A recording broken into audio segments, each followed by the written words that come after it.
1610ခုနှစ်မှာဂျပန်ပြည်ဟန်ဆိုလို့ခေါ်တဲ့နင်ဂျာတယောက်ဟာသူ့မျိုးနွယ်စုနဲ့အတူအေဂျင့်စွာနေထိုင်ပါတယ်ဒီနေ့တော့ဟန်ဆိုတယောက်ရေတွင်းကနေအိမ်ပြန်လာချိန်မှာပြည်ဟန်လို့ခေါ်တဲ့ရန်သူတယောက်ဟာဟန်ဆိုရဲ့မျိုးနွယ်စုကိုရုတ်တရက်ဝင်ရောက်တိုက်ခိုက်ပြီးတက်ဖြတ်နေတာကိုတွေ့ရပါတယ်ဟန်ဆိုရဲ့ဇနီးဒီကသူ့ရဲ့ကလေးကိုကျမ်းပြန်အောင်မှာချက်ချင်းဖွက်ထားပြီးတားဖြစ်သူနဲ့အတူထွက်ပြေးဖို့ကြိုးစားပါတယ်ဒါပေမဲ့ပြည်ဟန်ကသူတို့နှစ်ယောက်ကိုပိတ်ဆို့ထားခဲ့ပါတယ်ဟန်ဆိုရဲ့ဇနီးနဲ့တားဖြစ်သူဟန်ဆိုဘယ်မှာရှိတယ်ဆိုတာကိုပြောမပြတဲ့အတွက်ဘီဟန်ဟာသူ့ရဲ့စွမ်းအားကိုအသုံးပြုပြီးလက်မှာရေခဲလံတစ်ခုဖြစ်ပေါ်စေခဲ့ပါတယ်။အဲ့ဒီအချိန်မှာဟန်ဆိုဟာသူ့ဇနီးရဲ့အော်တန်ကိုကြားပြီးအိမ်ကိုအပြေးပြန်လာခဲ့ပါတယ်။ဒါပေမဲ့နောက်ကျသွားခဲ့ပါပြီ။သူ့ရဲ့ဇနီးနဲ့တားဖြစ်သူတို့ဟာတေဆုံးပြီးရေခဲတွေဖုံးလွှမ်းနေတာကိုတွေ့ရပါတယ်။အဲ့ဒီနောက်မှာရန်သူချို့ဟာခြုံပုတ်တွေကြားကနေပေါ်လာခဲ့ပါတယ်။ဒါကြောင့်ဟန်ဆိုဟာသူ့ရဲ့ဓာတ်ကိုဆွဲထုတ်ပြီးသူတို့ကိုတယောက်ပြီးတယောက်ကျွမ်းကျင်စွာတိုက်ခိုက်ခဲ့ပါတယ်။ခဏကြာမှာတော့လှုပ်ကြံတက်ဖြတ်သူတွေအများပြားထပ်မံထွက်ပေါ်လာပါတယ်။ဟန်ဆိုဟာကျိုးနဲ့ချီထားတဲ့ကူနိုင်းဓာတ်ကိုရန်သူတွေကိုရည်ရွယ်ပြီးရဲရဲဆက်လက်တက်ဖြတ်ခဲ့ပါတယ်။နောက်ပိုင်းမှာဟန်ဆိုဟာဘီဟန်ကိုတွေ့ရှိပြီးသူ့ကိုကူနိုင်းနဲ့လှမ်းပစ်လိုက်တဲ့အတွက်ဘီဟန်ရဲ့မျက်နှာကိုဓာတ်ရတစ်ခုဖြစ်ပေါ်စေပါတယ်။နှစ်ဦးသားတိုက်ခိုက်ကြပြီးအလဲလေလို့ပြီးမှဘီဟန်ကဟန်ဆိုရဲ့ရင်ဘတ်ကိုသူ့ရဲ့ဓာတ်နဲ့ထိုးသွင်းလိုက်ပါတယ်ဟန်ဆိုဟာလွတ်မြောက်ဖို့အတွက်သူ့ရဲ့ခေါင်းနဲ့ပြန်တိုက်ခဲ့ပေမဲ့ဘီဟန်ကဟန်ဆိုရဲ့လေပင်ကိုဆွဲကင်ပြီးရေခဲတွေဖုံးလွှမ်းသွားအောင်လုပ်လိုက်ပါတယ်ဟန်ဆိုဟာလျင်မြန်စွာသူ့ရဲ့ဘိုက်ကိုပြန်ထိုးခွဲပြီးတိုက်ပွဲကိုဆက်လက်ဆင်နွှဲခဲ့ပါတယ်ဘီဟန်ကဟန်ဆိုရဲ့ခေါင်းကိုကြောက်တုံးပေါ်ရိုက်ချခဲ့ပေမဲ့ဟန်ဆိုဟာဆက်လက်တိုက်ခိုက်နေခဲ့ပါတယ်နောက်ဆုံးမှာဟန်ဆိုဟာတစ်ပင်တစ်ပင်ကိုပြစ်လဲချခံရပြီးဘီဟန်ကသူ့ပခုံးကိုကူနိုင်နေထိုးလိုက်တဲ့အခါဟန်ဆိုတီးလက်သွားခဲ့ပါတယ်။ဘီဟန်ထွက်သွားပြီးနောက်မှာဟန်ဆိုဟာကလေးငိုတန်ကြတော့မှတတိပြန်ရလာခဲ့ပါတယ်။သူဟာအိမ်ဘက်ကိုတွားသွားဖို့ကြိုးစားခဲ့ပေမဲ့တေဆုံးသွားခဲ့ပါတယ်။သူ့ရဲ့လက်မောင်းပေါ်ကငကားပုံစံအမှတ်အသားကြောင့်မီးတောက်တစ်ခုသူ့လက်ပေါ်မှာဖြစ်ပေါ်လာပြီးသူ့ရဲ့ခန္ဓာကိုယ်ကိုလောင်ကျွမ်းစေကပျောက်ကွယ်သွားခဲ့ပါတယ်။အဲဒီနောက်မှာရေးတင်ဟာမော်ဆန်စွာပေါ်လာပြီးကလေးကိုခေါ်ဆောင်သွားခဲ့ပါတယ်။ဒီကဘာမှာကဘာပါဝင်6ခုသောစကြဝဠာတွေရှိပြီးလူသားတွေကတော့ကဘာစကြဝဠာမှာနေထိုင်ကြပါတယ်ဒီစကြဝဠာတွေဟာမော်ဒန်ကွန်းဘက်ပြိုင်ပွဲမှာတိုက်ခိုက်ကြပြီးကဘာစကြဝဠာကမကြခင်အနိုင်မရရင်အောက်ဝေါ်စကြဝဠာကကျူးကျော်တော့မှာဖြစ်ပါတယ်ရှေးဟောင်းပြီးတော့ဖက်ပြူချက်တစ်ခုကတော့ဟန်ဆိုရဲ့မျိုးနွယ်ကနေဗိုလ်ချုပ်တွေအုပ်စုကိုစုစည်းပြီးနောက်ဆုံးမှာအောင်ပွဲခံလိမ့်မယ်လို့ဆိုထားပါတယ်ယခုခေတ်မှာတော့ကိုဟာ MMA ပွဲစဉ်တစ်ခုအတွက်လောင်အိမ်ထဲကိုဝင်ရောက်ခဲ့ပါတယ်ပရိသတ်တွေကြားထဲမှာတော့ Jess ဟာစိတ်ဝင်စားနဲ့ကြည်နေပါတယ်ကိုဟာအကောင်းဆုံးတိုက်ခိုက်ခဲ့ပြီးထူးခြားတဲ့စွမ်းရည်ကိုပြသနိုင်ခဲ့ပေမဲ့သူ့ရဲ့ပြိုင်ဘက်ကကိုလေဘင်းကနေဖမ်းပြီးအနိုင်ရခဲ့ပါတယ်နောက်ပိုင်းမှာရေချိုးခန်းထဲမှာကိုဟာသူ့ရဲ့မျက်နှာကိုဆေးကြောနေစဉ်ထူးဆန်းတဲ့ယူပါယုံကိုရုတ်တရက်မြင်တွေ့ခဲ့ပါတယ်သူဟာဒါကိုသူ့ရဲ့ဒဏ်ရာတွေကြောင့်လို့ထင်ပြီးသမီးဖြစ်သူအမီလီကိုတွားရှာခဲ့ပါတယ်အဲ့ဒီအိမ်မှာကိုရဲ့ရင်ဘတ်ပေါ်မှာငကားပုံအမတ်အသားကိုတတိထားမိတဲ့ Jess ကသူတို့နားကိုချင်းကပ်ခဲ့ပါတယ်ကိုကတော့ဒီအမတ်အသားဟာပုံမှန်မွေးရပါအမတ်အသားပဲဖြစ်တယ်လို့ပြောခဲ့ပါတယ်။ဒီချိန်ထဲမှာပဲအောက်ဝေါ်မှာတော့ဘီဟန်ဟာဆက်စီလိုဖြစ်လာပါတယ်။သူ့ရဲ့သခင်ဖြစ်သူရှန်ချောင်ကပရောဖက်ပြုချက်ကိုစိုးရိမ်နေတဲ့အတွက်ပြိုင်ပွဲမတိုင်ခင်ကဘာစကြဝဠာကိုတွားပြီးဗိုလ်ချုပ်တွေကိုတွားတက်ဖို့ဆက်စီလိုကိုအမိန့်ပေးခဲ့ပါတယ်။ညနေခင်းမှာတော့ကိုဟာအမီလီနဲ့သူ့ရဲ့ဇနီးအယ်လီစင်တိုနဲ့အတူညစာစားဖို့ထွက်ခဲ့ပြီးဂျက်စ်ကတော့အဝေးကနေစောင့်ကြည့်နေခဲ့ပါတယ်။ရုတ်တရက်နွေရာသီလယ်မှာစီးနှင်းတွေချက်လာပါတယ်။စားပွဲတွေနဲ့ပြတ်တင်းပေါက်တွေကရေခဲတွေဖြစ်ပေါ်လာတဲ့အချိန်မှာဆက်စီလိုဟာလမ်းမကြီးလေမာပေါ်လာပါတယ်သူဟာအဲ့ဒီအရိယာကလူတွေကိုတိုက်ခိုက်ဖို့အတွက်ရေခဲတွေကိုထိန်းချုပ်လိုက်တဲ့အခါလူတွေကကြောက်ရွံ့ပြီးထွက်ပြေးတုံးအောင်ကြပါတယ်ဆက်စီတို့ဟာရေခဲတွေကိုဆက်ပစ်နေတဲ့အချိန်မှာဂျက်ဟာအဲ့ဒီမိသားစုကိုသူ့ကားထဲခေါ်တင်ပြီးမောင်းထွက်သွားခဲ့ပါတယ်ခီးစဉ်အတွင်းမှာဂျက်ဟာကိုသူ့ရဲ့ခန္ဓာကိုယ်ပေါ်မှာအလားတူအမှတ်အသားရှိတာကိုပြခဲ့ပြီးဒါဟာမွေးရပါအမှတ်အသားမဟုတ်ကြောင်းရှင်းပြခဲ့ပါတယ်ဒါဟာသူဟာရွေးချယ်ခံရပြီးချန်ပီယံတယောက်အဖြစ်တိုက်ခိုက်ရမှာဖြစ်တယ်လို့ဆိုလိုတာပဲဖြစ်တယ်လိုဂျက်ကပြောပြခဲ့ပါတယ်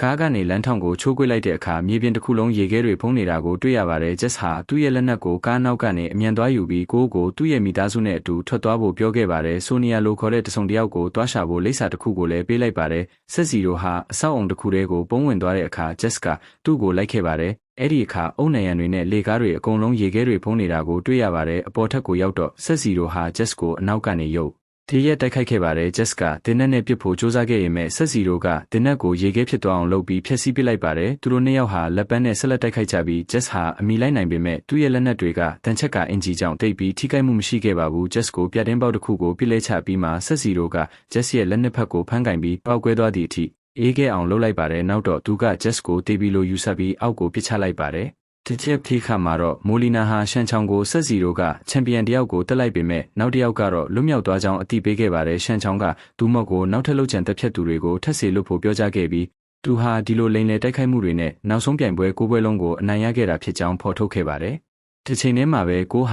ဂျက်ပေးခဲ့တဲ့လိပ်စာကိုတွားဖို့အတွက်သူ့ရဲ့မိသားစုကိုအိမ်မှာထားခဲ့ပါတယ်သူဟာအမိတ်ပုံတစ်ခုတည်းကိုဝင်ရောက်တဲ့အခါဆိုနီယာကသူ့ကိုတိုက်ခိုက်ခဲ့ပြီး မြန်ပဲအနိုင်ယူလိုက်ပါတယ်ကိုကဂျက်စ်ရဲ့အကြောင်းပြောပြလိုက်တဲ့အခါဆိုနီယာကသူ့ရဲ့ပုံပြင်မှန်ကန်ကြောင်းသက်သေပြဖို့အတွက်ကိုရဲ့အမှတ်အသားကိုပြခိုင်းခဲ့ပါတယ်သူတို့နှစ်ယောက်ဟာအိမ်ထဲကိုဝင်ရောက်ခဲ့ပြီးဂျက်စ်ဟာဆိုနီယာနဲ့ဂျက်စ်တို့ဟာအထူးတပွဲဝင်တွေဖြစ်တယ်ဆိုတာဖော်ပြထားတဲ့ဓာတ်ပုံတွေကိုတွေ့ရပါတယ်ဆိုနီယာကသူ့ကိုသူ့ဒေသတွေနဲ့ပြည်နေတဲ့အခန်းတစ်ခုကိုပြသပြီးသူဟာလွန်ခဲ့တဲ့ခုနှစ်ကဘရာဇီးမှာငကားမှတ်အသားကိုပထမဆုံးအကြိမ်တွေ့ခဲ့ကြောင်းပြောပြခဲ့ပါတယ်သူတို့ရဲ့ပြမှတ်မှာထူးခြားတဲ့စွမ်းရည်တွေရှိပြီးဂျက်စ်ကသူ့ကိုအနိုင်ယူလိုက်တဲ့အခါအမှတ်အသားဟာဂျက်စ်ရဲ့ကိုယ်ပေါ်ကိုကူးပြောင်းသွားခဲ့တယ်လို့လည်းပြောပြခဲ့ပါတယ်ဆိုနီယာရဲ့သူဒေသတွေရရှိဝတ်တဲ့ဒန်နာရီလာပြိုင်ပွဲတစ်ပွဲရှိပြီးငကားမှတ်အသားဟာကမ္ဘာအတွက်တိုက်ခိုက်မဲ့ချန်ပီယံတွေကိုရွေးချယ်ပေးတာဖြစ်ပါတယ်ကမ္ဘာချန်ပီယံများစုတည်ဆုံခဲ့တဲ့အတွက်ဖြစ်နိုင်သမျှတိုက်ခိုက်ရေးသမားတွေအများကြီးလိုအပ်တယ်လို့လည်းဆိုရတယ်ကိုဟာဟန်ဆိုရဲ့ပုံကိုကြည့်လိုက်တဲ့အခါထူးဆန်းတဲ့ယူပါယုံကိုထပ်မံမြင်တွေ့ခဲ့ပါတယ်အဲ့ဒီအချိန်မှာပဲအရေးထဲကနေတစုံတစ်ယောက်ကစကားပြောလာတာကြောင့်ကိုဟာမိဖွင့်လိုက်တဲ့အခါကာနိုလိုခေါ်တဲ့အချင်းသားတစ်ယောက်ကိုဆိုနီယာကဖမ်းထားတာကိုတွေ့ရပါတယ်ကာနိုဟာလှုပ်ချန်သူတဦးဖြစ်ပြီးချန်ပီယံတစ်ယောက်ကိုတပ်ဖို့အတွက်ငားရမ်းခံရပြီးနောက်မှာအမှတ်အသားကိုရရှိခဲ့တာဖြစ်ပါတယ်ကာနိုဟာဆိုနီယာနဲ့ပတ်သက်ပြီးညဉ့်ညမ်းတဲ့စကားတွေပြောဆိုနေတာကြောင့်သူမကသူ့ကိုလက်သီးနဲ့ထိုးပြီးပါစပ်ပိတ်အောင်လှုပ်လိုက်ပါတယ်ရုတ်တရက်မီးတွေပြတ်တောက်သွားပြီးဆိုနီယာဟာမျက်နှာချက်ပေါ်မှာအက်ဆစ်ကြောင့်ဖြစ်ပေါ်လာတဲ့အပေါက်တစ်ခုကိုတွေ့ရှိခဲ့ပါတယ်အဲ့ဒီနောက်မှာပုံရိပ်ရောင်ဖြစ်နေတဲ့တတဝါတစ်ခုဟာအခန်းထဲမှာလှည့်ပတ်နေခဲ့ပြီးကိုတိုက်ခိုက်ခဲ့ပါတယ်ပုံရိပ်ရောင်တတဝါဟာကာနိုကိုလဲကျအောင်လှုပ်လိုက်တဲ့အခါဆိုနီယာဟာတင်းနဲ့ပစ်လိုက်တဲ့အတွက်ရေတိုင်ဆိုတဲ့အသွင်ပြင်ကိုပြခဲ့ပါတယ်ရေတိုင်ဟာကာနိုကိုလွတ်ပေးလိုက်တဲ့အချိန်မှာမင်းရဲ့လက်သေးတွေနဲ့မျက်နှာကိုခွဲလိုက်ပါတယ်ဆိုနီယာဟာကြည်စံကုန်သွားတဲ့အတွက်ဓာတ်ရူအေကိုပြစ်ပေါက်ခဲ့ပါတယ်ပထမနှစ်ချက်ကရေတိုင်ကိုထိခဲ့ပေမဲ့ရေတိုင်ကထွက်ပြေးသွားတဲ့အတွက်နောက်ဆုံးသားကတော့ကာနိုရဲ့ခြေထောက်ပေါ်ကျသွားခဲ့ပါတယ်ရေတိုင်ဟာပုံရိပ်ရောင်ဖြစ်ပြန်ပြောင်းပြီးမျက်နှာချက်ပေါ်မှာပုံအောင်နေခဲ့ပြီးရင်းဟာအက်ဆစ်အချိုကိုဝင်ရိုးရမ်းပေါ်ကိုထွေးထုတ်ခဲ့ပါတယ်အဲ့ဒီနောက်မှာမြင်လို့မရတဲ့အတွက်ကိုမကာကွယ်နိုင်တဲ့ဆိုနီယာနဲ့ကိုတိုကိုတိုက်ခိုက်ခဲ့ပါတယ်။ကာနိုကအက်ဆစ်ဟာတတုဝင်ရိုးရမ်းကိုစားနေတာကိုသတိပြုမိတဲ့အတွက်သူ့ရဲ့လက်ထိပ်တွေကိုအောက်မှာအားထားလိုက်ပြီးလွတ်မြောက်သွားအောင်လှုပ်လိုက်ပါတယ်။အဲ့ဒီနောက်မှာသူဟာသူ့ရဲ့ခြေထောက်မှာရှိတဲ့ဓာတ်နဲ့တိုက်ပွဲကိုပူးပေါင်းခဲ့ပါတယ်။ရေတိုင်ကိုတိုက်ခိုက်ဖို့အတွက်သူဟာမီးပန်းတံကိုမီးထိုးပြီးရေတိုင်ရဲ့ကိုယ်ရဲကိုထိုးဆိုင်လိုက်ပါတယ်။အဲ့ဒီတတဝါဟာအခန်းထဲမှာလှည့်ပတ်သွားလာနေပြီးမတော်တဆမီးဆွဲလောင်သွားခဲ့ပြီးနောက်ပုံရိပ်ရောင်ဖြစ်ကနေပေါ်လာခဲ့ပါတယ်။လူ၃ယောက်ဟာအဲ့ဒီတတဝါကိုဆက်လက်တိုက်ခိုက်ကြပြီးရေတိုင်ကသူ့ရဲ့ရှာကိုအသုံးပြုပြီးကာနိုကိုဖမ်းဆုပ်လိုက်ပါတယ်ကိုကဆိုနီယာစီကိုဓာတ်တစ်ချောင်းပစ်ပေးလိုက်တဲ့အတွက်သူမကခုန်ပြီးရေတိုင်ရဲ့ရင်ဘတ်ကိုထိုးနိုင်ခဲ့ပေမဲ့တွန်းဖယ်ခံလိုက်ရပါတယ်အဲ့ဒီအချိန်မှာရေတိုင်ဟာကာနိုကိုပြန်ချပေးလိုက်တဲ့အတွက်ကာနိုဟာအဲ့ဒီတတဝါရဲ့နှလုံးသားကိုဆွဲထုတ်လိုက်ပါတယ်အဲ့ဒီနောက်မှာဆိုနီယာဟာသူ့ရဲ့သူတေသနာတွေအားလုံးမီးလောင်သွားတဲ့အတွက်စိတ်ပြတ်အားငယ်ခဲ့ပါတယ်ကာနိုကတော့ချန်ပီယံတွေလေ့ကျင့်တဲ့ဖျားเจ้าရှိတဲ့နေရာကိုတီချောင်းဖော်ထုတ်ခဲ့ပေမဲ့ပြောပြဖို့ညှင်းဆိုခဲ့ပါတယ်ဆိုနီယာကသူ့ကိုဒေါ်လာ3 သန်းပေးမယ်လို့ကတိပေးပြီးအဲ့ဒီနေရာကိုခေါ်သွားဖို့အတွက်ဆွဲဆောင်ခဲ့ရမဲ့ပိုက်ဆံမရှိကြောင်းကိုတိတ်တိတ်လေးဝန်ခံခဲ့ပါတယ်နောက်တစ်နေ့မှာကာနိုရဲ့သူငယ်ချင်းတစ်ယောက်ကသူတို့ကိုဖျားเจ้าကိုလေရင်နဲ့လိုက်ပို့ပေးပါတယ်ခီးစဉ်အတွင်းမှာကိုဟာထူးဆန်အဲ့ဒီယူပါယုံတွေအကြောင်းကိုစက်တိုက်အိမ်မက်နေခဲ့ပါတယ်သူတို့တေကနာရကိုရောက်တဲ့အခါလေဒီနဲ့ခုန်ချခဲ့ကြပါတယ်သူတို့ဟာကျန်တဲ့လမ်းကိုလမ်းလျှောက်ခဲ့ကြရပါတယ်ကာနိုဟာဆိုနီယာကိုသူ့မှတ်သားရှိပေမဲ့သူမမအမှတ်သားမရှိတဲ့အတွက်မနာလိုဖြစ်တယ်လို့ဆွဆွဲပြီးစိုးသွမ်းစွာဆက်လက်ပြုမှုနေခဲ့ပါတယ်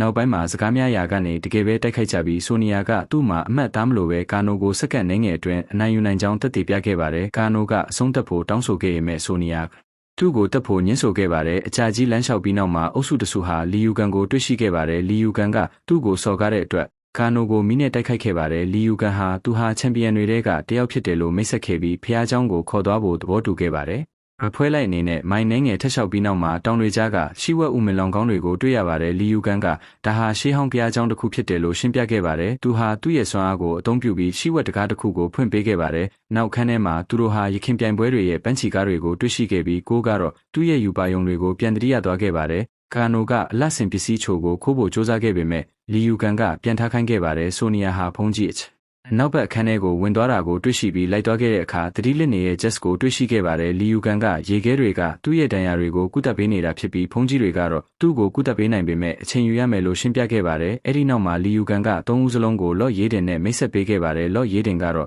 သူတို့ဟာတိုက်ခိုက်ဖို့အဆင်သင့်မဖြစ်သေးဘူးလို့ထင်ခဲ့ပါတယ်ကာနိုကမကြေမနက်ဖြစ်တဲ့အခါရေးတင်ကသူ့ကိုလျှက်စီးနဲ့ရိုက်ခဲ့ပါတယ်အောက်ဝေါ်ဟာ6ချိန်ဆက်တိုက်အနိုင်ရနေပြီးနောက်ထပ်တစ်ချိန်အနိုင်ရတာနဲ့ကဘာကိုထာဝရထိန်းချုပ်နိုင်တော့မှာဖြစ်ကြောင်းရှင်းပြခဲ့ပါတယ်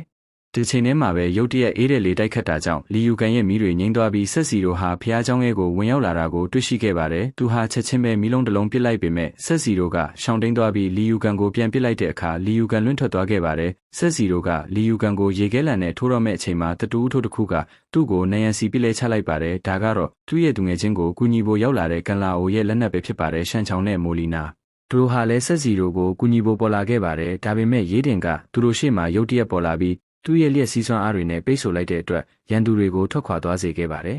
်နောက်ပိုင်းမှာကိုးနဲ့ကာနိုကိုသူတို့ရဲ့စွမ်းအားတွေကိုနိုးထစေနိုင်တဲ့ကွင်းထဲကိုခေါ်သွားခဲ့ပေမဲ့ဆိုနီယာကတော့အမှတ်သားမရှိတဲ့အတွက်ပူးပေါင်းခွင့်မရခဲ့ပါဘူးသူမကဂျက်စ်ကိုတွားကြည့်ခဲ့ပါတယ်ဂျက်စ်ဟာနောက်ဆုံးတော့တတိယလာပြီးသူ့မှာဆက်လက်တူတွေရှိနေတာကိုတွေ့ရှိခဲ့ပါတယ်ကွင်းထဲမှာတော့ကိုးဟာကန်လာအိုနဲ့အတူလေ့ကျင့်ခဲ့ပြီးကန်လာအိုကိုအမိလိုက်နိုင်တဲ့အတွက်အံ့အားသင့်စေခဲ့ပါတယ်ကန်လာအိုဟာသူ့ရဲ့ဦးထုပ်ကိုချွတ်ပြီးလက်နက်အဖြစ်အသုံးပြုခဲ့ပါတယ်ကန်လာအိုရဲ့လှုပ်ရှားမှုအနှဲငယ်အတူအင်းမှာပဲကိုလဲကျအောင်လုပ်နိုင်ခဲ့ပါတယ်နောက်မှာတော့ကာနိုဟာလီယူကန်ကိုတိုက်ခိုက်ခဲ့ပြီးစက္ကန့်ပိုင်းတွင်ရှုနှိမ့်ခဲ့ပါတယ်လီယူကန်ဟာအက်တွေနဲ့မီးကိုအသုံးပြုပြီးကိုရဲ့ဒဏ်ရာတွေကိုကုသပေးနေစဉ်ရေးတင်ကသူ့ကိုဘလို့တွေ့ခဲ့ရဆိုတဲ့အကြောင်းနဲ့သူ့ရဲ့မီးစွမ်းအင်ကိုဘလို့ရှာဖွေတွေ့ရှိခဲ့ရဆိုတဲ့အကြောင်းကိုပြောပြခဲ့ပါတယ်သူကကိုဘာကသူ့ကိုတိုက်ခိုက်စေလဲဆိုတာကိုနားလည်အောင်အကြံပေးခဲ့ပါတယ်ကျန်တဲ့တစ်နေ့လုံးမှာတော့ကိုဟာလေ့ကျင့်ပြီးအချိန်ချင်းရှုနှိမ့်နေခဲ့ပါဂျက်စ်ကလည်းသူ့ရဲ့လက်အသစ်တွေနဲ့လေ့ကျင့်ခဲ့ပေမဲ့အားနည်းနေတယ်လို့ခံစားခဲ့ရပါတယ်ညက်စာစားနေစဉ်မှာကာနိုကလူတိုင်းကိုဆက်လက်စော်ကားနေတာကြောင့်ကန်လာအိုနဲ့လီယူကန်တို့စိတ်မရှိတော့ပါဘူးသူတို့ကသူ့ရဲ့အသုံးမကျတဲ့တိုက်ခိုက်မှုတွေအတွက်အရန်ပြင်းထန်တဲ့အပြုအမူတွေကိုခေါ်ထုတ်ခဲ့ပါတယ်ကာနိုဟာဒေါသကြီးနဲ့ရန်တွေ့ပြီးသူ့ရဲ့မျက်လုံးကတောက်ပလာခဲ့ပါတယ်ရုတ်တရက်သူဟာလေဆာတစ်ခုပစ်လိုက်တဲ့အခါကန်လာအိုကသူ့ရဲ့ဦးထုံးနဲ့ကာကွယ်လိုက်တဲ့အတွက်လူကိုမထိပဲနယံကိုထိသွားခဲ့ပါတယ်ကာနိုရဲ့စွမ်းအားဟာလေဆာမျက်လုံးဖြစ်နေတာကိုတွေ့ရပါတယ်နောက်တစ်နေ့မှာကိုဟာကာနိုကိုဆန့်ကျင်ပြီးလေ့ကျအင်းခဲ့ပါတယ်ကာနိုကသူ့ကိုထက်ခါတလဲလဲရိုက်နှက်နေတဲ့အတွက်ပျော်ရွှင်နေခဲ့ပါတယ်လီယူကန်ကနာကျင်မှုကြောင့်ကိုရဲ့စွမ်းအားကိုနိုးထလာစေဖို့မျှော်လင့်ပြီးဒီလိုထက်ခါတလဲလဲလုပ်ခဲ့ပေမဲ့ကံမကောင်းစွာနဲ့ဘာမှမဖြစ်ခဲ့ပါဘူးနောက်ပိုင်းမှာတော့ကိုဟာရေးတင်ကိုသူ့ရဲ့အမတ်အသားအကြောင်းမေးမြန်းခဲ့ပါတယ်ရေးတင်ကကိုဟာဟန်ဆိုရဲ့မျိုးရိုးဖြစ်ကြောင်းသိရှိခဲ့ပြီးဆဲစီတို့ကမျိုးနွယ်စုကိုဘာတွေလုပ်ခဲ့တယ်ဆိုတာရှင်းပြခဲ့ပါတယ်ဟန်ဆိုတည်ဆုံးတဲ့အခါသူဟာနေတာယန်ကိုရောက်ရှိခဲ့ပြီးအဲ့ဒီမှာလက်စားချေဖို့အတွက်အဆုံးမရှာဖွေနေခဲ့ပါတယ်ဟန်ဆိုရဲ့မျိုးရိုးစဉ်ဆက်ကတော့ရေးတင်ကဟန်ဆိုရဲ့သမီးကိုကယ်ဆယ်ပြီးပြုစုဆောင်ရှောက်ခဲ့တဲ့အတွက်ဆက်လက်ရှင်တန်ခဲ့တာဖြစ်ပါတယ်ရေးတင်ကကိုဟာဒီလိုလုပ်ဖို့အင်အားမရှိသေးဘူးလို့ထင်ပြီးသူ့ကိုသူ့မိသားစုစီပြန်ပို့ဖို့ပေါ်တယ်တစ်ခုဖွင့်ပေးခဲ့ပါတယ်တစ်ချိန်တည်းမှာပဲရှန်ချောင်းဟာနောက်ထပ်တိုက်ခိုက်ရေးသမားတွေကိုစုစည်းပြီးရေးတင်ရဲ့အကာအရန်ကိုဖျက်ဆီးဖို့နည်းလမ်းရှာခိုင်းခဲ့ပါတယ်ကာဘယ်ဟာအတိတ်ကဂါနိုနဲ့တိုက်ခိုက်ခဲ့မှုပြီးအညှိုးရှိတဲ့အတွက်အစီအစဉ်တစ်ခုကိုစဉ်းစားခဲ့ပါတယ်ခဏကြာမှကာဘယ်ဟာအကာအရန်ရဲ့အပြင်ဘက်မှာပေါ်လာပြီးကာနိုကိုစော်ကားစကားချိုနဲ့လောင်ပြောင်ခဲ့ပါတယ်။ဒါပေမဲ့သူဟာဗက်ပြောင်းဖို့အတွက်ကာနိုကိုငွေမြောက်များကန့်လန့်ခဲ့ပါတယ်။အဲ့ဒီနောက်မှာကာနိုဟာစွမ်းအင်ကာရန်ကိုစွမ်းအားပေးတဲ့စက်ပစ္စည်းကိုသူ့ရဲ့လေဆာနဲ့ပြီးလိုက်တဲ့အခါပောက်ကွဲမှုကြောင့်ကာနိုဟာလွင့်ထွက်သွားခဲ့ပေမဲ့အကာအရန်လည်းပျက်စီးသွားခဲ့ပါတယ်။ရှန်ချောင်းဟာသူ့ရဲ့အဖွဲ့နဲ့အတူရောက်လာတဲ့အခါအနက်ရောင်မီးခိုးငွေတွေဟာဖျားချောင်းရဲ့ကိုဝင်ရောက်သွားခဲ့ပါတယ်။နှစ်ဖွဲစလုံးကြားမှာတိုက်ခိုက်မှုဖြစ်ပွားခဲ့ပါတယ်။ဂျက်စ်ဟာရီဂိုကိုရင်ဆိုင်ခဲ့ပြီးရီဂိုကသူ့ရဲ့တူနဲ့ဂျက်စ်ကိုအလွယ်တကူလဲကျအောင်လုပ်နိုင်ခဲ့ပါတယ်။ရီဂိုဟာဂျက်စ်ကိုထိုးကြွေးပြီးတတိလစ်သွားအောင်လုပ်ခဲ့ပါတယ်။ဆိုနီယာဟာမော်လီနာနဲ့တိုက်ခိုက်ခဲ့ပြီးအစပိုင်းမှာတော့အတော်လေးအမိလိုက်နိုင်ခဲ့ပါတယ်။ဒါပေမဲ့မော်လီနာဟာအများကြီးပိုပြီးအစွမ်းထက်တဲ့အတွက်ဆိုနီယာကိုအချိန်ချင်းထိုးပြီးအနိုင်ယူခဲ့ပါတယ်။သူမကဆိုနီယာကိုကွင်းထဲကိုပစ်ချပြီးသွေးတွေကိုရှာနဲ့လျက်ဖို့အတွက်သူ့ရဲ့လက်နက်ကိုပြန်ယူခဲ့ပါတယ်။ဒါကဆိုနီယာဟာချန်ပီယံမဟုတ်ဘူးဆိုတာကိုသူမကိုသိစေခဲ့တဲ့အတွက်တန်ဖိုးမရှိတာကြောင့်ဆိုနီယာကိုမတက်ဖို့ညှင်းဆိုခဲ့ပါတယ်။မော်လီနာပျောက်ကွယ်သွားပြီးနောက်မှာကန်နိုကဆိုနီယာကိုဖမ်းဆုပ်ပြီးသူ့ရဲ့လက်မကို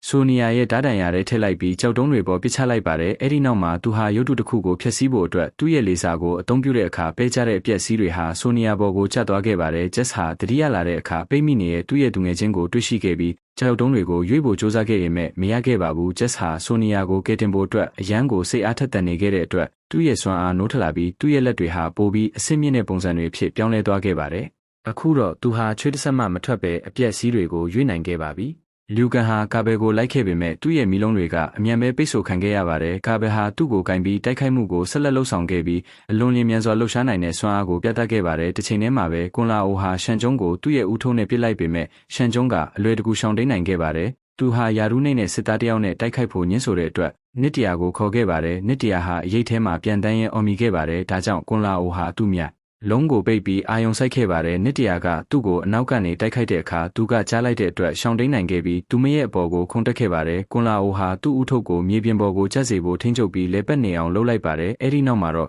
သူဟာနစ်တရာကိုအောက်ကိုတွန်းချလိုက်တဲ့အတွက်နစ်တရာဟာဦးထုပ်ပေါ်ကိုကျရောက်ခဲ့ပြီးသူမရဲ့ကိုယ်ခန္ဓာတစ်ခုလုံးနှစ်ချမ်းကွဲသွားခဲ့ပါတယ်။ဒီချိန်ထဲမှာပဲအနက်ရောင်မီးခိုးငွေ့ဟာကိုယ့်ရဲ့အဲတဲကိုခိုးဝင်သွားခဲ့ပါတယ်။ကိုဟာတခုခုမားနေတာကိုရိပ်မိပြီးအပြင်ကိုထွက်လာခဲ့ပါတယ်။အဲ့ဒီအခါကိုရိုကိုတွေ့ရှိခဲ့ပါတယ်။ဒီကြီးမားတဲ့ရန်သူဟာကိုကိုဘေးကိုပစ်ချပြီးမိသားစုကိုလိုက်ဖို့စ조사ခဲ့ပေမဲ့ကိုကသူ့ရဲ့အမတ်အသားကိုကိုရိုကိုပြတ်ခဲ့တဲ့အတွက်သူ့အာယုံကိုသူ့အပေါ်မှာပဲဆွဲထားနိုင်ခဲ့ပါတယ်။အဲ့ဒီနောက်မှာကိုဟာတဲတဲကိုဝင်ပြီးတန်တူရင်တစ်ချောင်းယူကကိုရိုတကားကနေဝင်လာဖို့စောင့်ဆိုင်းနေခဲ့ပါတယ်။ဒါပေမဲ့ကိုရိုဟာနယံတဲ့ ခုလုံးကိုထိုးဖောက်ဝင်ရောက်လာခဲ့ပြီးကိုကိုသူ့ရဲ့လက်များစွာနဲ့ဖမ်းဆုပ်ကရိုက်နှက်ခဲ့ပါတယ်ကိုရိုဟာတစ်သားတိုင်တွေကိုလည်းချိုးပြီးလက်နက်အဖြစ်အသုံးပြုတဲ့အတွက်တဲတစ်ခုလုံးပြိုကျတော့မှာဖြစ်ပါတယ်ကိုဟာအမြန်ဆုံးတွားသွားဖို့စူးစမ်းခဲ့ရမဲ့သူ့အပေါ်ကိုအပြက်စီးတွေကျလာတဲ့အတွက်ပိတ်မိသွားခဲ့ပါတယ်ကိုကိုအပြက်စီးတွေကြားကနေဆွဲထုတ်ပြီးသူ့ရဲ့ကြောတို့ကိုဆွဲထုတ်ဖို့အသင့်ပြင်ခဲ့ပါတယ်စိတ်ပြအားငယ်နေတဲ့အဲလီဆင်ကပူစိန်တစ်ချောင်းကိုယူပြီးကိုရိုကိုရိုက်ခဲ့ရမဲ့ကိုရိုဒူးမော့ကိုတွန်းထုတ်လိုက်ပါတယ်အဲလီဆင်နဲ့အမလီတို့ဟာကားထဲကိုပြေးဝင်ပုံအောင်ပြီးကိုရိုကိုကားနဲ့တိုက်ဖို့ရှေ့ကိုမောင်းခဲ့ပါတယ်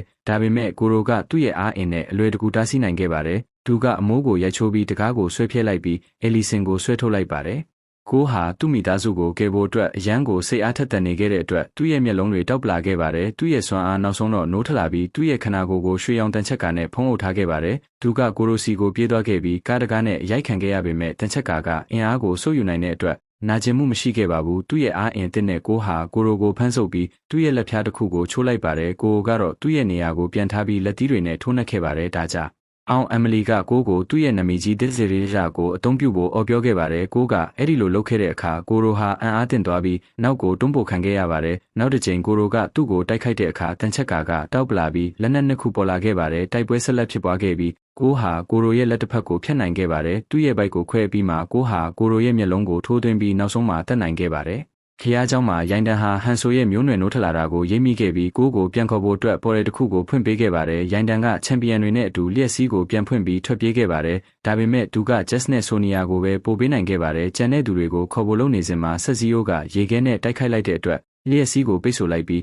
ကိုပြန်ချလိုက်ပါတယ်ဆက်စီယိုကထပ်မံတိုက်ခိုက်ဖို့လုပ်နေစဉ်မှာကွန်လာအိုကသူ့ရဲ့ဦးထုတ်ကိုပစ်လိုက်ပြီးပိတ်ဆို့လိုက်ပါတယ်ရှန်ကျုံးကသူ့ရဲ့စွမ်းအားကိုအသုံးပြုပြီးကွန်လာအိုကိုသူ့ရဲ့လက်စီဆွဲခေါ်ခဲ့ပြီးကွန်လာအိုရဲ့ဝိညာဉ်ကိုစုပ်ယူပြီးတက်ခဲ့ပါတယ်။အော်ဟစ်တန်ကိုကြားတော့လူကန်ကကေဘယ်ကိုလက်သီးနဲ့ထိုးပြီးကွင်းထဲကိုပြေးသွားခဲ့ရမဲ့အရန်နောက်ကျသွားခဲ့ပါပြီ။ကိုကလူကန်ကိုအယူမှုဖြစ်အောင်မလုပ်မိအောင်အမြန်ဆုံးဖမ်းဆုပ်ခဲ့ပြီးရုတ်တရက်လျက်စီးကြောင်းတစ်ခုကသူတို့ကိုဖျားเจ้าထဲကနေပို့ဆောင်ပေးခဲ့ပါတယ်။အဖွဲတစ်ခုလုံးဟာစကြဝဠာတွေကြားကနေရာတစ်ခုဖြစ်တဲ့ပွဲမှာပေါ်လာခဲ့ပါတယ်။ရေးတံကဟန်ဆိုရဲ့ကူနိုင်ကိုကိုပေးပြီးမှတိုက်ပွဲတွေကိုထိန်းချုပ်ဖို့အတွက်အဖွဲဝင်တယောက်ချင်းစီကိုတိကျစီပို့ပေးခဲ့ပါတယ်။ဂျက်ဟာရေကိုရက်ရှိမှပေါ်လာပြီးသူ့ရဲ့လက်နက်အသစ်တွေနဲ့ရေကိုရက်တူကိုတားဆီးခဲ့ပါတယ်။အဲ့ဒါကိုရိုက်ချိုးပြီးနောက်မှာဂျက်ဟာရေကိုအချိန်ထိုးပြီးသူ့ရဲ့ခေါင်းကိုသူ့ရဲ့လက်တွေကြားမှာရိုက်ချိုးလိုက်တဲ့အတွက်ချက်ချင်းတည်ဆုံသွားခဲ့ပါတယ်။ကီနိုဟာဆိုနီယာရဲ့အိမ်မှာရှိနေတဲ့အတွက်ဆိုနီယာကချမ်းပြန်အောင်မှာခိုးဝင်ပြီးသူ့ရဲ့ခြေထောက်ကိုထိုးခုအဲဘိုပေါက်ကိုအသုံးပြုခဲ့ပါတယ်။အဲ့ဒီနောက်မှာသူမကသူ့ကိုအနောက်ကနေရုတ်တရက်တိုက်ခိုက်ပြီးသူ့ရဲ့ကြောကိုထိုးနိုင်ခဲ့ပါတယ်။သူတို့ပြန်လည်တိုက်ခိုက်ကြပြီးဆိုနီယာကပလင်းတစ်လုံးကိုကီနိုရဲ့မျက်နှာမှာရိုက်ခွဲလိုက်တဲ့အတွက်လေဆာကိုရက်တက်နိုင်ခဲ့ပါတယ်။အဲ့ဒီနောက်မှာတော့သူမကပျောက်ကွယ်သွားခဲ့ပါတယ်။ကီနိုကသူမဟာပေါက်ထဲကိုဆင်းသွားပြီလို့ထင်ပြီးသူ့ရဲ့လေဆာကိုပစ်လိုက်ပေမဲ့တကယ်တော့သူမကနောက်တစ်ခန်းမှာရှိနေတာဖြစ်ပါတယ်။ဆိုနီယာကအက်ဆီဒွန်ပလင်းတစ်လုံးကိုသူ့ကိုပစ်လိုက်တဲ့အခါသူ့ရဲ့မျက်လုံးဟာခါရအသုံးမပြုနိုင်တော့ပါဘူးတိုက်ပွဲဟာရေချိုးခန်းထဲမှာဆက်လက်ဖြစ်ပွားခဲ့ပြီးသူတို့နှစ်ယောက်ဟာတယောက်ကိုတယောက်ရိုက်နှက်ဖို့အတွက်ဂျပန်ပစ္စည်းတွေအများပြားကိုအသုံးပြုခဲ့ကြပြီးနောက်ဆုံးမှာဆိုနီယာကပြတ်တင်းပေါက်ကနေအပြင်ကိုပစ်ထုတ်ခံလိုက်ရပါတယ်ကီနိုကသူမကိုလိုက်ပြီးလေဘင်းကနေဖမ်းဆုပ်ခဲ့ရမဲ့ခံကောင်းစွာပဲဆိုနီယာဟာမြေပြင်ပေါ်မှာဥယျာဉ်ပူတီလုံးကိုတွေ့ရှိခဲ့ပြီးကီနိုရဲ့မျက်လုံးကိုထိုးဆိုင်လိုက်တဲ့အခါနောက်ဆုံးမှာတည်ဆုံသွားခဲ့ပါတယ်ဒါကတော့သူမရဲ့လက်မောင်းပေါ်မှာအသားကိုပေါ်လာစေခဲ့ပါတယ်ဒီချိန်ထဲမှာပဲလူကန်ဟာဒီတစ်ချိန်မှာတော့ကေဘယ်အတွက်အသင့်ဖြစ်နေခဲ့ပြီးသူ့ရဲ့ဓာတ်နှစ်ချောင်းကိုရှောင်းတင်းရင်မီးသီးတွေနဲ့တိုက်ခိုက်ခဲ့ပါတယ်အလဲလဲလို့အပြီးမှာလူကန်ဟာကေဘယ်ရဲ့ရင်ဘတ်ကိုအချိန်ချင်းကန်ပြီးအနက်ရောင်ရွှေနဲ့အိုင်နဲ့ပစ်ထည့်ခဲ့ပါတယ်အဲ့ဒီနောက်မှာလူကန်ဟာမင်းကားတကောင်ကိုခေါ်ခဲ့ပြီးကေဘယ်ကိုပြတွေဖြစ်သွားသည့်အထိမိရှိလိုက်ပါတယ်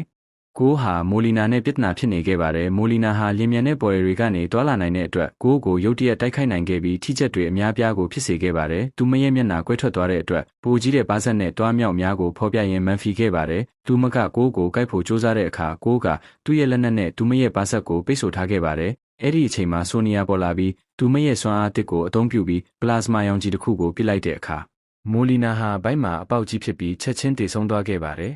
်အိုးရဲ့အိမ်ကိုပြန်ရောက်တဲ့အခါဆက်စီရိုဟာတကားပြင်ဘက်မှာပေါ်လာခဲ့ပါတယ်။အဲ့ဒီနောက်မှာသူကကိုရဲ့ရှေ့မှာပေါ်လာပြီးအမီလီရဲ့လက်ကောက်ကိုကင်ထားတာပြခဲ့ပြီးအဲ့ဒါကိုဖျက်ဆီးဖို့အေးခဲအောင်လုပ်လိုက်ပါတယ်။ဒေါသထွက်နေတဲ့ကိုကမိခိုးတွေကြားကိုသူ့ကိုလိုက်ခဲ့တဲ့အခါသူ့ရဲ့မိသားစုကိုရေခဲတွေဖမ်းထားတဲ့သူ့ရဲ့အားကစားရုံကိုပို့ဆောင်ခံခဲ့ရပါတယ်။ဆက်စီရိုကကိုတိုက်ခိုက်တဲ့အခါနောက်ထပ်တိုက်ပွဲတစ်ခုဆက်တင်ခဲ့ပါတယ်။ရေခဲကကိုရဲ့လက်နက်ကိုအေးခဲစေပြီးလက်နက်မဲ့ဖြစ်သွားတဲ့အတွက်လွင့်ထိုသွားခဲ့ပါတယ်လက်တီးနှင်းငယ်နဲ့ပဲဆက်စီရိုဟာကိုရဲ့တန်ချက်ကကိုပါအေးခဲစေခဲ့ပါတယ်ကိုဟာကူနိုင်ကိုထုတ်ပြီးတိုက်ခိုက်တဲ့အခါဆက်စီရိုကသူ့ကိုပြန်လှည့်လိုက်တဲ့အတွက်ကိုကသူ့ရဲ့လက်နဲ့ကာကွယ်လိုက်ရပါတယ်ကူနိုင်ကြောင့်သူဟာတွေးထွက်လာခဲ့ပြီးတွေးနဲ့ထိတွေးလိုက်တဲ့အခါကူနိုင်မှာမီးလောင်သွားခဲ့ပါတယ်